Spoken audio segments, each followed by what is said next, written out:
Sugar மாத்திரை அப்புறம் cardiac சம்பந்தமாக லோடிங் ஹார்ட் சம்பந்தமாக அந்த மாதிரி எல்லாமே இருக்குது. ப்ரெக்னன்சி கமாண்டிகேஷன் சொல்லி ஒரு கிட் ஒரு குறிப்பாக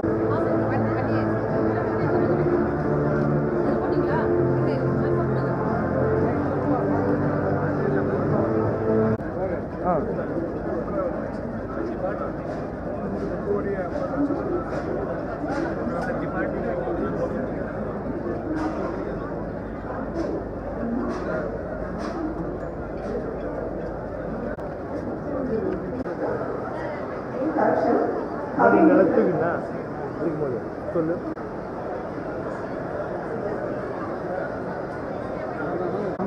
என்ன சொல்ல கேட்குறியா தான் இது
டாக்டர் இருக்காங்க. எமர்ஜென்சி சர்வீஸ்னு இருக்கா டைரெக்டாக வந்து ட்ரெஸ்ஸிங் பேஷண்ட் அடிப்படையில் ட்ரெஸ்ஸிங் பண்ணுறது, அப்புறம் அவங்களுக்கு கையில் சூச்சரு குளுக்கோஸ் போடுறது இந்த மாதிரி பண்ணுறோம்.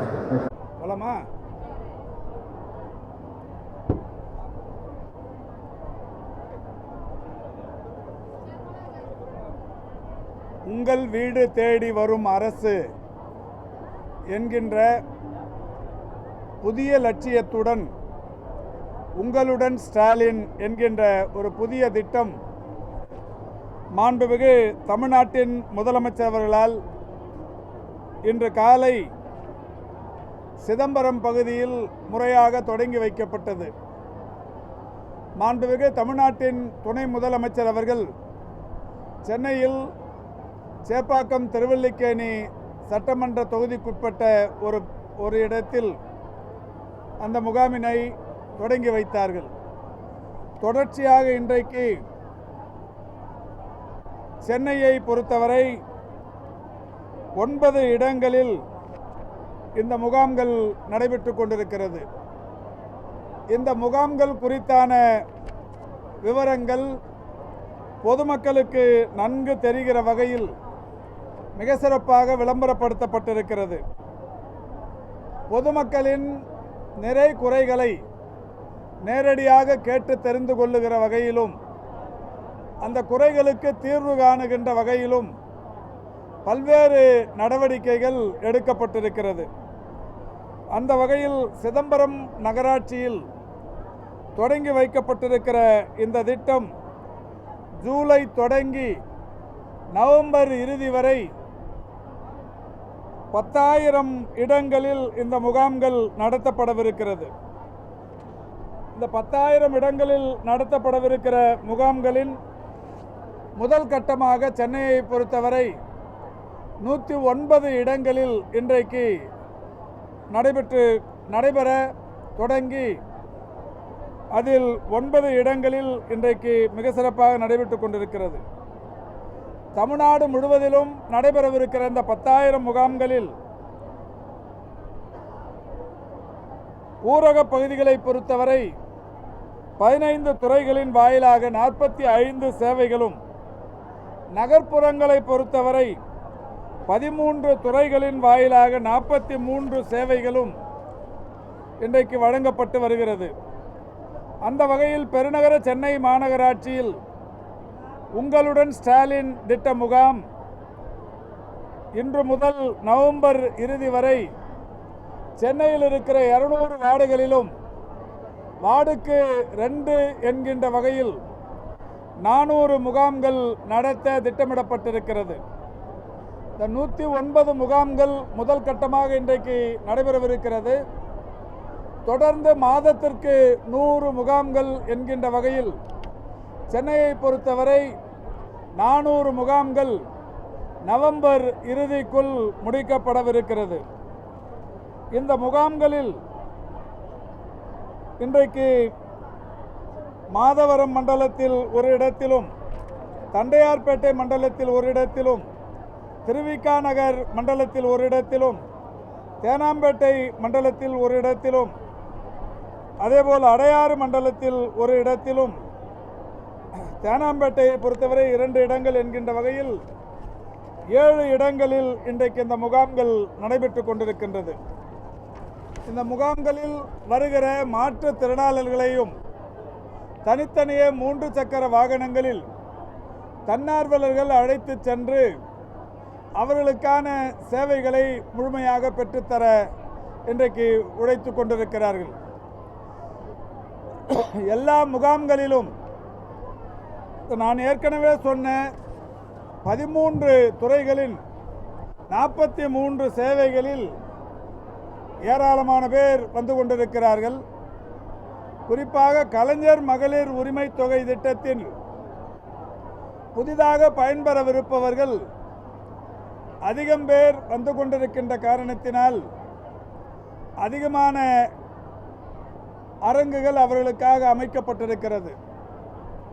அவர்களுக்கு இங்கே அதற்கான விண்ணப்ப படிவங்கள் தரப்படுவதோடு மட்டுமல்லாது அந்த விண்ணப்ப படிவங்களை உடனடியாக அங்கேயே பூர்த்தி செய்து தருகிற வகையில் உதவிக்கு துறைகளின் சார்பில் ஆட்களும் நியமிக்கப்பட்டிருக்கிறார்கள். பெருநகர சென்னை மாநகராட்சியின் தென்சென்னையின் இணை ஆணையர், 13வது மண்டலத்தின் உதவி ஆணையர், மாநகராட்சி மற்றும் சேவைத்துறைகளைச் சேர்ந்த அலுவலர்கள் மிக சிறப்பாக இதற்கான ஏற்பாட்டினை செய்திருக்கிறார்கள்.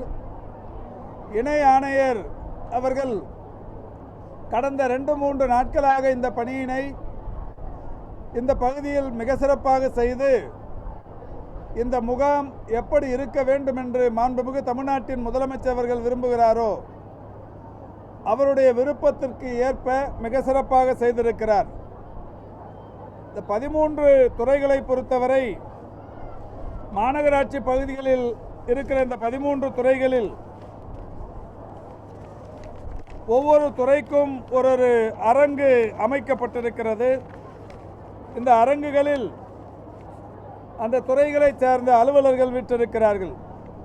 நகராட்சி நிர்வாகம் மற்றும் குடிநீர் வழங்கல் துறை, வருவாய் மற்றும் பேரிடர் மேலாண்மை துறை, மருத்துவம் மற்றும் மக்கள் நல்வாழ்வுத்துறை, எரிசக்தி துறை, கூட்டுறவு, உணவு மற்றும் நுகர்வோர் பாதுகாப்புத்துறை, மாற்றுத்திறனாளிகள் நலத்துறை, ஆதிதிராவிடர் மற்றும் பழங்குடியினர் நலத்துறை, பிற்படுத்தப்பட்டோர், மிகவும் பிற்படுத்தப்பட்டோர், சிறுபான்மையினர் நலத்துறை, தொழிலாளர் நலன் மற்றும் திறன் மேம்பாட்டுத்துறை, வீட்டு வசதி மற்றும் நகர்ப்புற வளர்ச்சித்துறை, சிறு குறு மற்றும் நடுத்தர தொழில் நிறுவனங்களின் துறை, சமூக நலன் மற்றும் மகளிர் உரிமைத்துறை, தகவல் தொழில்நுட்பவியல் மற்றும் டிஜிட்டல் சேவைகள் துறை, சிறப்பு திட்ட செயலாக்கல் துறை என்று 13 துறைகளின் வாயிலாக 43 சேவைகள் வழங்கப்படவிருக்கிறது. கலைஞர் மகளிர் உரிமை தொகையை பொறுத்தவரை இந்த மனுக்கள் சென்னையில் 400 முகாம்கள் நடைபெறுகிறது. இந்த 400 முகாம்களில் எங்கே வேண்டுமானாலும் பெற்று சரியான தகவல்களோடு பூர்த்தி செய்து அங்கேயே தரலாம்.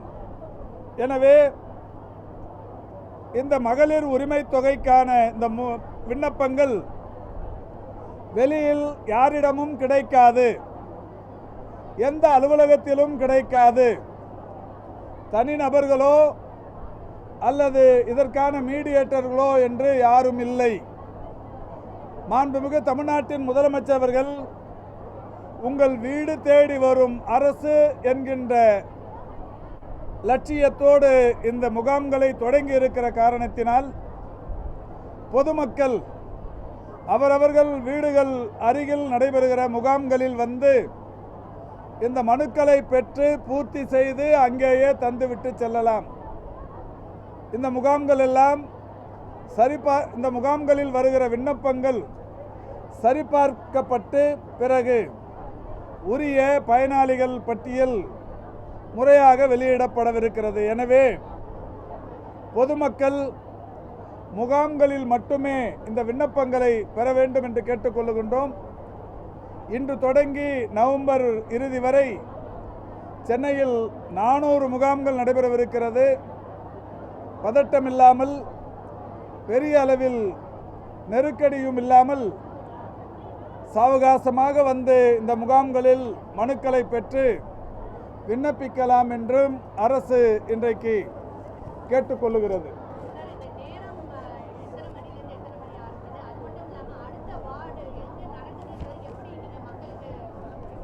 இது 9லேருந்து 4 இருக்குமா? 9லேருந்து 3 மணி வரைக்கும். ஆனால் 3 மணிக்கு அதிகமாக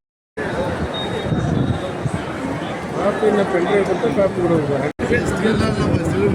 நீங்க நடுவுல இருந்தீங்கன்னா எப்படி அவங்க பார்ப்பாங்க? என்ன மேடம்?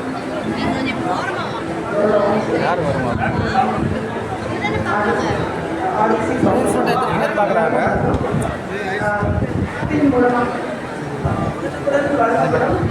சில சர்டிஃபிகேட்ஸ் இப்போ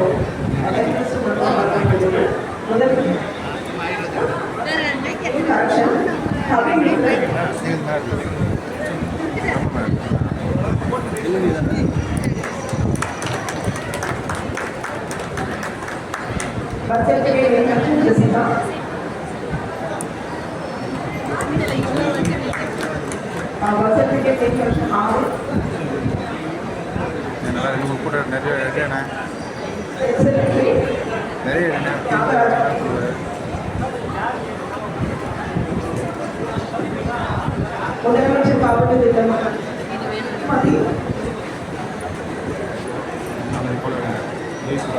கொஞ்சம் க்ளோஸ் முதலமைச்சர் காப்பீட்டு திட்டம் ஆரோக்கிய